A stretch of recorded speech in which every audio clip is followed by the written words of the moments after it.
Hi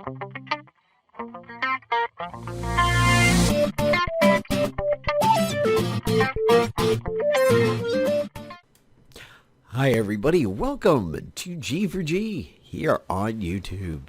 Today we're in Marvel Future Fight and we are discussing the newest Tier 2 characters that they've given us for the end of January, early February patch.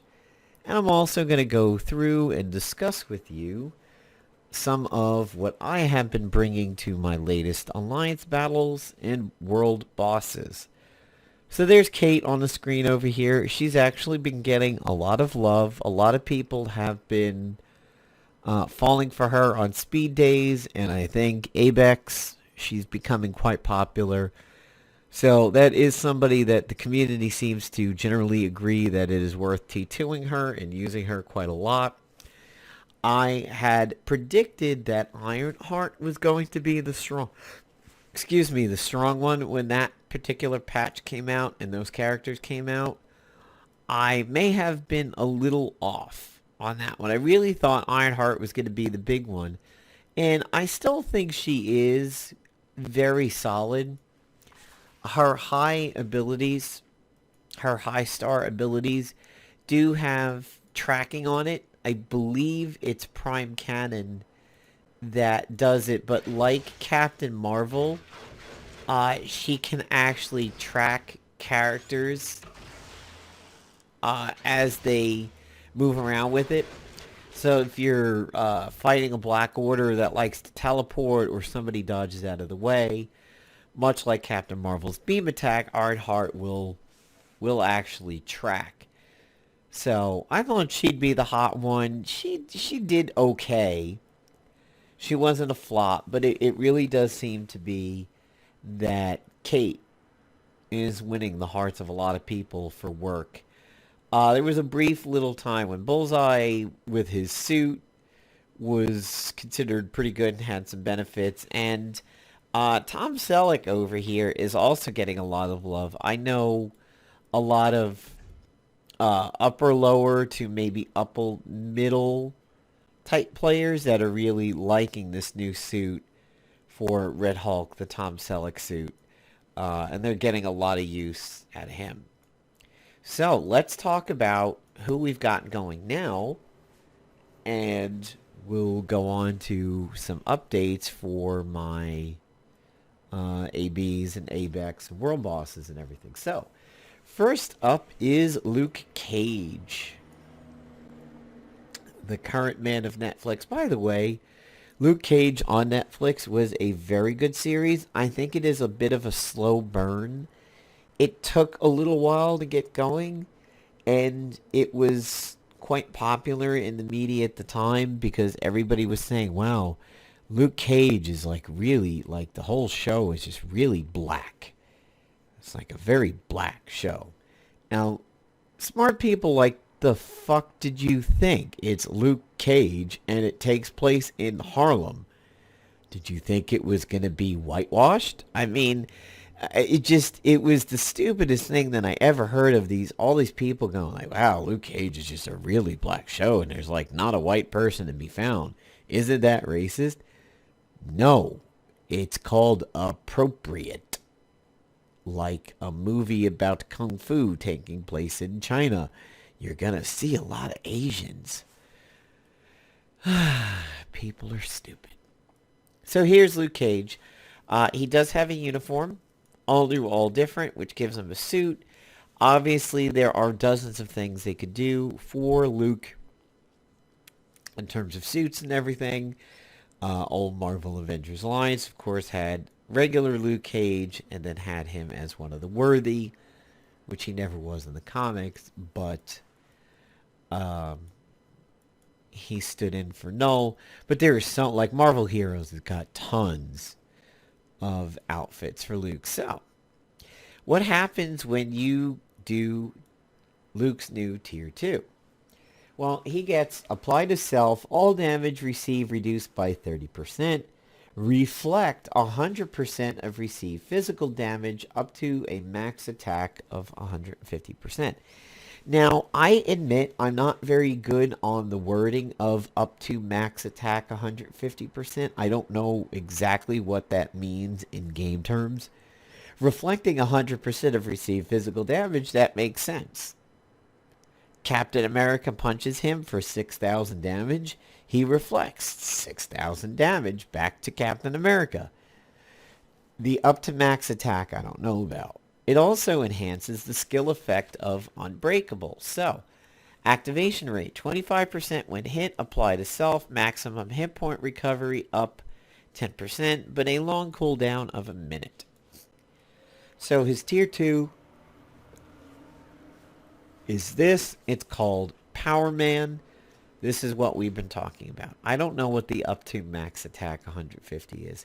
It shows up a lot in this patch, and I do apologize for not knowing it, but I do not consider myself the highest MFF player in the world. So I consider myself mid-tier, and all my videos will come from the perspective of somebody who is mid-tier. So, you know, middle fish, big pond. So that's what we've got going on for Luke Cage. There is a lot of people predicting that Luke will make a splash with this update. And I think he certainly could, especially in physical arenas. He could be really handy. Up next is Denim Dan, a.k.a. Jessica Jones, a.k.a. Hot fucking dumpster fire. And I don't mean hot as in attractive. I mean just dumpster fire. She was in Marvel Avengers Alliance. She was fucking useless. She was one of the worst characters I think we ever had in the game. People are probably going to fight me on it a little bit, but I don't think it's as controversial as saying Deadpool was the worst character or something. Jessica Jones was pretty fucking trash in that game. I think she's kind of garbage in Marvel Future Fight too. I don't think she makes a splash anywhere. Nobody ever talks about her. Nobody ever goes, wow, that's a good-looking sprite. Nobody ever goes, wow, that's an accomplished character right there. I can't wait to tier 2 the shit out of this girl.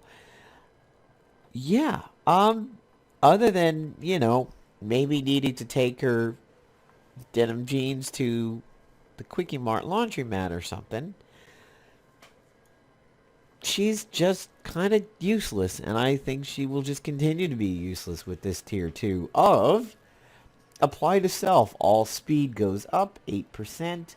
20% increase to skill damage. 20% increase to bonus damage. Reflect 70% of received physical damage. Up to a max attack of 100%. So there's that up to max again, which I know nothing about.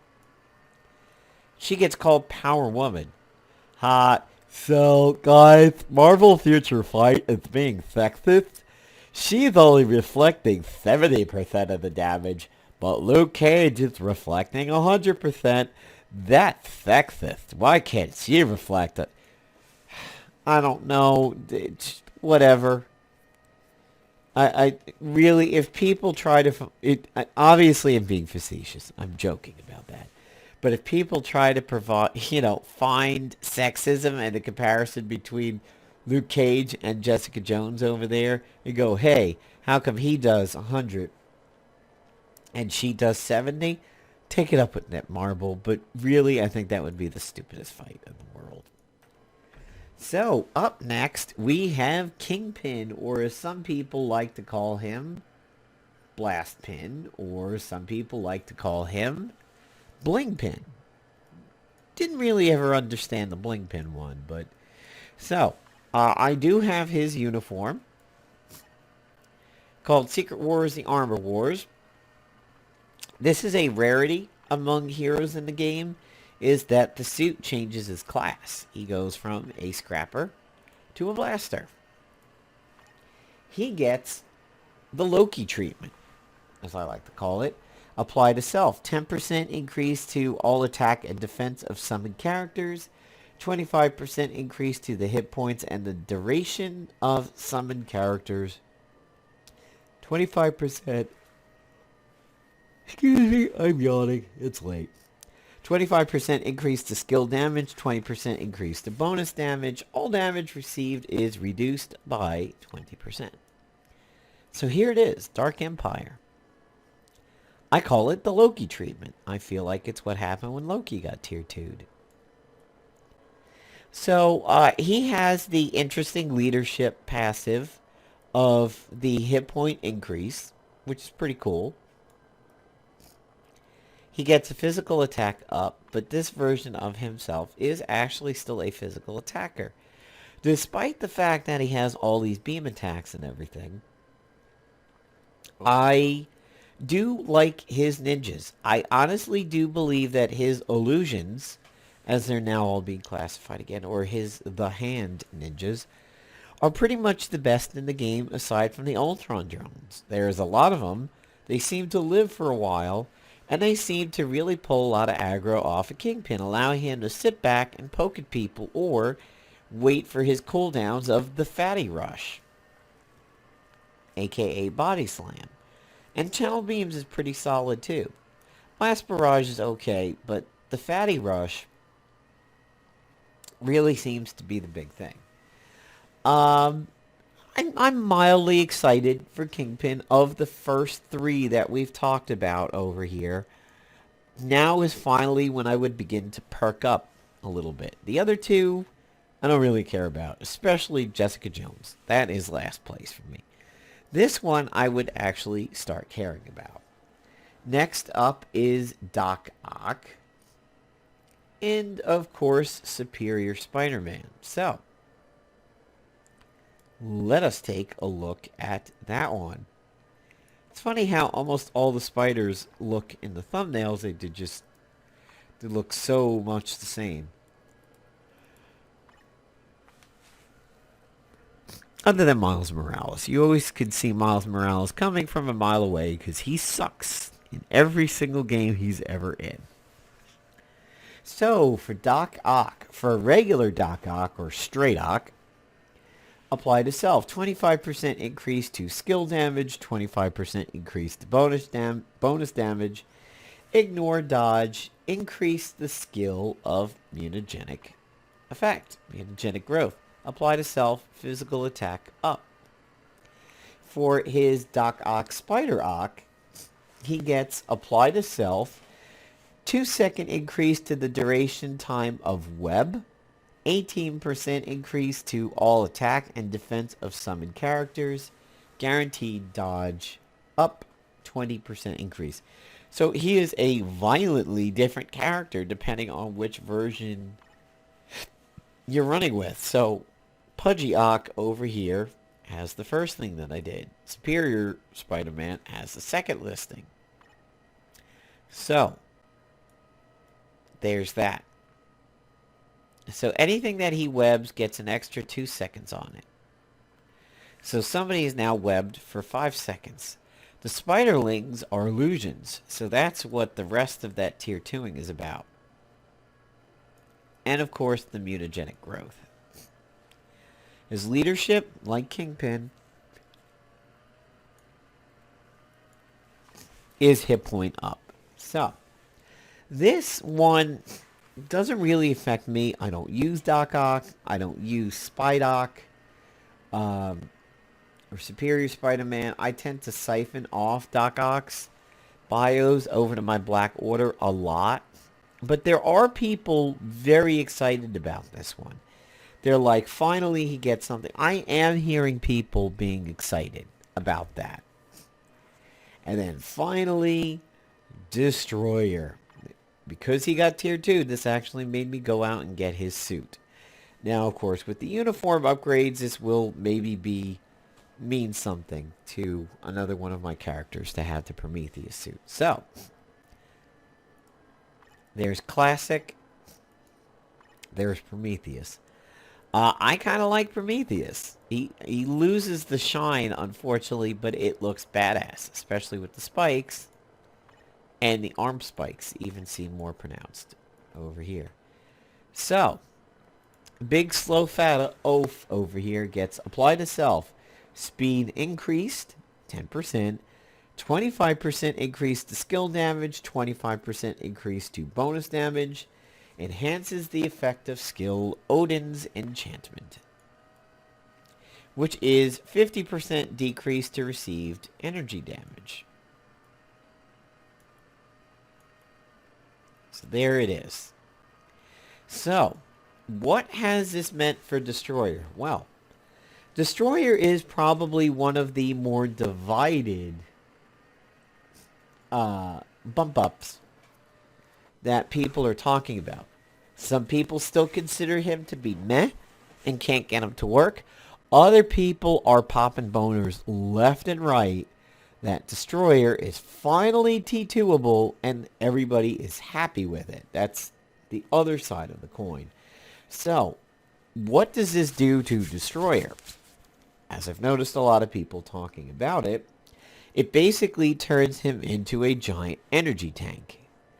Anybody who uses heavy energy attacks, you literally can just put Destroyer on the field, stick your hands down your pants, Al Bundy style, and just watch him do nothing, and people will kill themselves up against a Tier 2 Destroyer.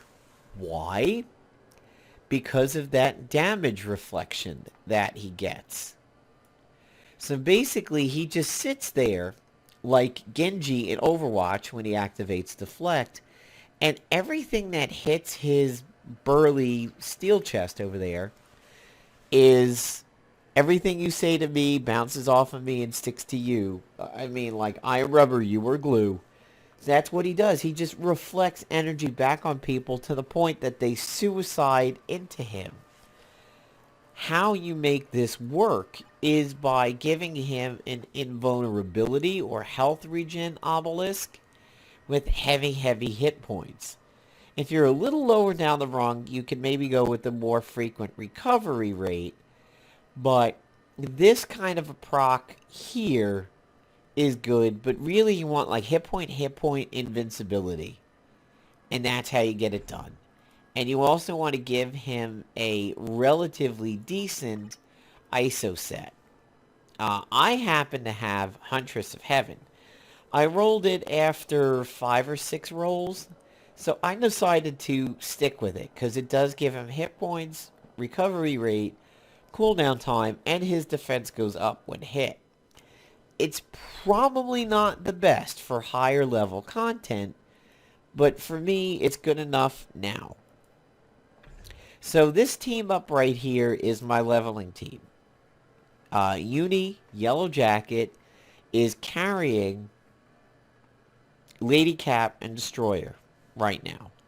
I was doing a Rift earlier, and level 60 Rift, and I brought Destroyer out for some of it.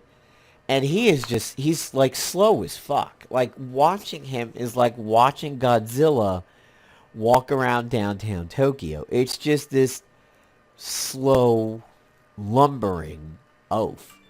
If it wasn't for the fact that he was meant to be so energy defensive, I would say he's in desperate need of attack speed.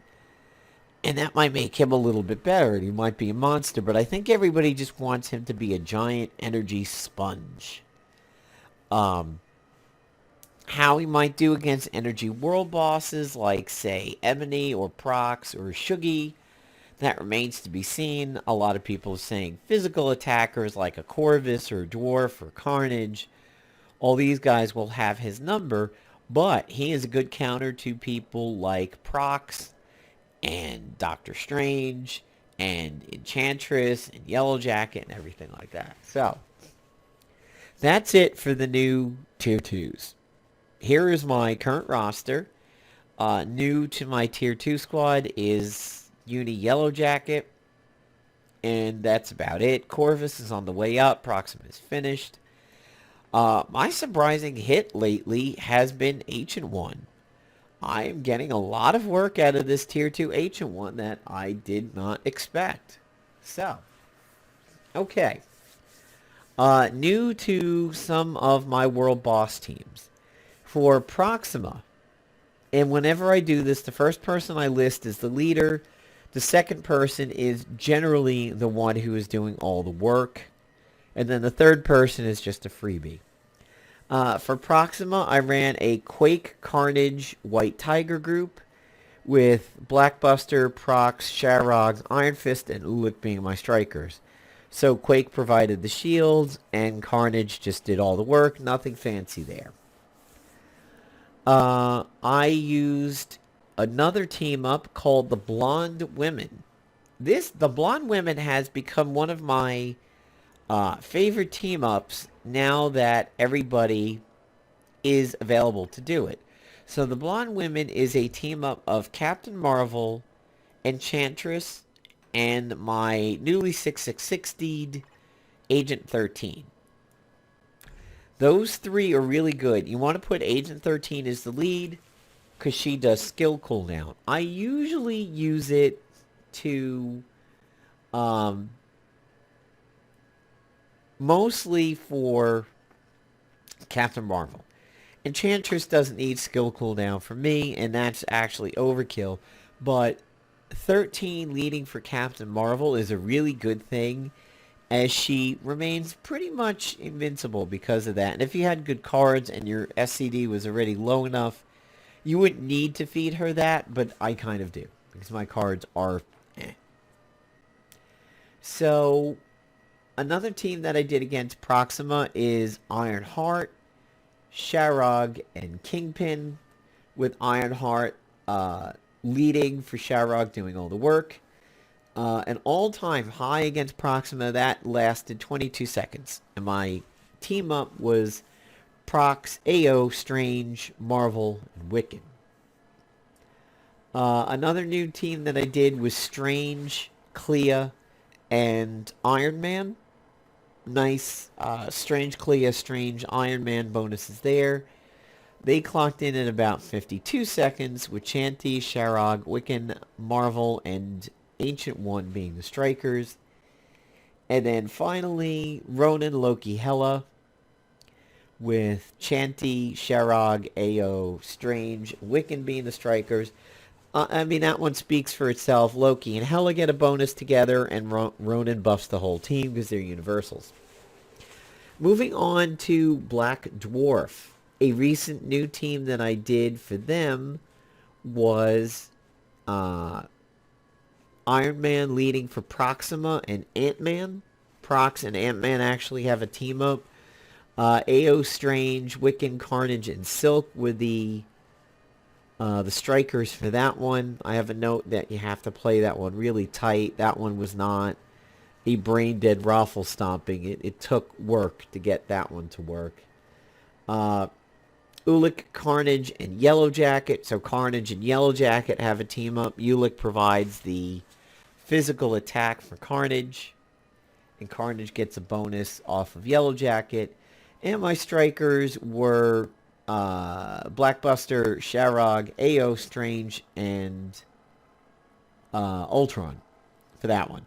That one I had that it took a few times. That one failed a little bit. And it's all about getting Yellow Jacket out there at the right time during the Black Dwarf and Rages to break him out of it. Moving on.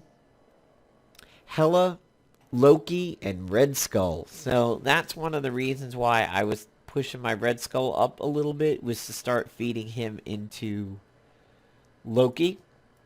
So I did that recently. That kind of looks like Night America, but it's not. It's Red Skull. That one I have listed as being a very, very good fight. Supposedly, that one was a lot of fun.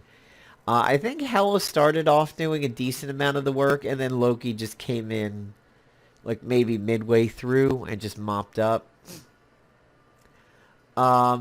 Surprisingly, Marvel this was a surprise to me.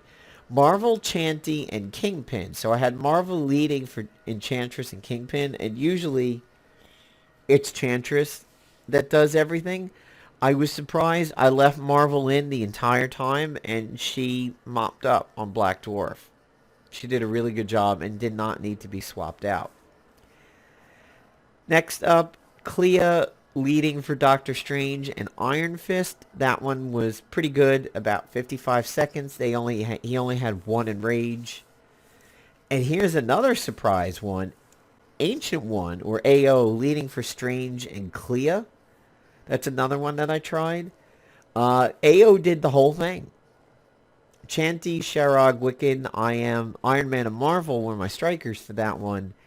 Ancient One did a ton of work. I mean, she netted a solo boss kill for me, and I do believe people have stated that one. I might be slow to the party on that one, but I was happy to see that one in action. And finally, there was a Ronin Loki Hela one in there that lasted about 50 seconds. Moving on to Corvus, nobody really knew there. I've used the blonde women against him successfully. It worked. I've done a Sharog leading and also fighting with Captain America and Proxima with 3 ignore dodge strikers, listed as a very, very good team. It worked very well, apparently. So I like to bring out the ignore dodge strikers whenever I'm dealing with Corvus, as it helps. Today we had Supergiant, if I remember correctly. So she's all done, as you can see, 5 out of 5. So today against Shuggy, I did a Ulik Carnage, not today, but actually last week I did Ulik Carnage and Thor, because Ulik and Thor get a team up. Pretty good. I bounce around between Ulik and Carnage. Ulik can't do that well against Ebony Maw because he's an anti-physical guy. But Carnage generally does it. I had a Blonde Women up against Ebony Maw. Marvel did about half of it, and Chanty finished it off. So she couldn't. Captain Marvel couldn't do all of it like Black Dwarf, but you know, Chanty was there to finish it off, which is pretty good. Ironheart, Sharog, and Iron Man. That one was pretty good. Ironheart led and got a team up off of Iron Man, and Sharog did all the work. Ancient One, Strange, and Clea. And also Ronin, Loki, and Hela. So there were some pretty good ones over there, and I like expanding my teams and mixing them up, especially when I get to add new characters to the mix, like Yellow Jacket, or getting people just so that they can be part of the team for the bonuses. And for me, that, like, my Agent 13 has helped out a lot for that. Hoodie Thor has helped out. Captain, there was a lot of team ups with Cap that I wanted to enable. Wiccan is generally a striker for me. Warwolf, I was happy to help him up. Mordo, he aids in some strange ones, which is pretty cool. And Spider-Man, I'm trying to get his last 7 bios so I can have him assisting Carnage with some team-ups. Other than that, there's not a whole lot of people that I really want to push just for a team-up. Daredevil's got a few. Mostly everybody now is just about leveling them, period. I'm not really missing that many killer team-ups over here. So, Thanos. I actually got a full 5-5 out of Thanos recently.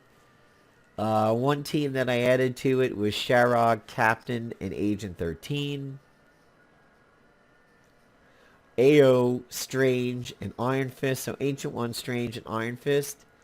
I had a note originally that Ancient One just came in for the dome for the meteors, but the last time Thanos was up, I did AO, Strange, and Iron Man, and Ancient One soloed the whole thing. My Ancient One fucking soloed Thanos. I was, like, shocked. I mixed it up, and I did a Elsa, Blackbuster, and Warwolf team up. That worked out pretty well. I toggled between Elsa and Blackbuster through that one. So that's kind of what's new to me over there. For Universal Day, Hela, Loki, and Thor was new to me. I have notes that Hela did a lot of the work, a little bit of Thor, and then Loki finished it off. For Blast, Abex, Strange, Wiccan, and Iron Man was a team up that I get a lot of mileage out of. For Female Day, the Blonde Women, perfect for Female Day, which is Agent, Marvel, and Shanty. They did very well. Universal X Sab or Universal Abex is still Ronan, Loki, and Hela for me. Supervillain Day, Loki, Carnage, and Shanty, or Yellow Jacket, Loki, and Shanty, with Speed Abex being Agent 13, Elsa, and Silk. I think that was today, maybe. Blast Day, I added Yellow Jacket, Iron Man, and Strange to that one, along with Ancient One, Strange, and Wiccan. For Universal Hero, Abex, Clea, Marvel, and Singularity for skill reductions, or Captain Marvel, Satana, and Damon. Speed Day, still a Bane for me. I have Agent 13, Elsa, and Silk for that. I have to relook at my Speed Days. Hopefully they're going to be better. I don't know if I've cleared a Speed Day yet. Maybe I should work on a Black Widow or Yondu for that. I don't know, but hopefully my next Speed Day will definitely be better. Unlimited Day, I think I did Ancient One, Enchantress, and somebody else. I have it as Cho, but I don't know what that's about. I don't think I had Amadeus Cho. Maybe. Combat Villain, Abex, Ulik, Carnage, and Venom. Of course, Carnage and Venom getting a team-up bonus there. And then finally, for Combat Day, still running Ulik, Carnage, and Blackbuster, with Unlimited Abex being Shanty, Loki, and Thor. Or Ancient One, Doctor Strange, and Shanty. Probably one of my better scores there. So, that's what we've got going for now. That's my Alliance Battle teams and my AVEX teams, and that's my World Boss teams. Infinity Thanos, I still don't really have good teams for that one. I have to throw my best guys at an Infinity Thanos and see how they do. If it works out relatively easy, I can start breaking them up. Like throw maybe like an Ancient One, Strange, Enchantress or something like that at him. But that's what I've got going on. So what I would like to do now is I need to find out if it's still worthy to T2 Iron Fist or not. And if Gwenpool deserves a T2. I think I probably will tier 2 Destroyer out of the new crop. Clea is another one that I've told I should really think about tier 2ing. I don't have a lot of experience with Clea. I actually have a lot of experience with Hela. She doesn't always rank high with people. I don't hear a lot of people talking about her, but I'm kind of comfortable with her, and I like her. Wiccan's not much more than a striker for me. And currently, for the Doctor Strange missions, I just flipped Celsius, whatever his name is. I just flipped him over to being 5 stars recently, and might use some tickets on him to get him going from there. But my Mordo is a fresh 6-star. He's enabling some team-ups. I would maybe eventually like to get Venom up to 6-star to give him some bonuses with Carnage. I've heard I should work on my Groot a little bit. A lot of people talking about my Celsius doing a lot of DPS. I have a personal preference to see Angela go further along. I don't know that I would tier 2 her, but I would like to play around with her on some fire teams. Ironheart, made me miss the mark on that one, thinking she'd be super, but she's been pretty good for bonuses and as a striker, and she's just still a fun hero to watch. Being in control of Ironheart is fun, or even just sitting back and watching Ironheart on autoplay is a lot of fun. Kate, I think I'll have to blend in with the crowd and work my Kate up a little bit and see if she's as good as people say she is. So, There you go, guys. That's what's going on for me currently in Marvel Future Fight. We've got about 4 days left in the event mission. And if you didn't miss any days and you didn't add any extra tokens, you will get the tier 2 at the end. You would have had to have bought things to get the mega, or you can break the 630 down into some rank ups and some cards if you want to, but I'm going to be shooting for the free tier 2 myself, and that should bring me back up to 3, I believe, here. Yep, so that'll bring me up to 3. So that's what I got going on, guys. Let me know if you've got any comments below, or anybody that you really think I should work on tier 2ing that I don't have. And if you're going to reinforce Kate over Ironheart, definitely let me know. And also let me know who you're thinking of for the newest patch, who you want to tier 2 and whatnot. So take care, everybody. Have a good one.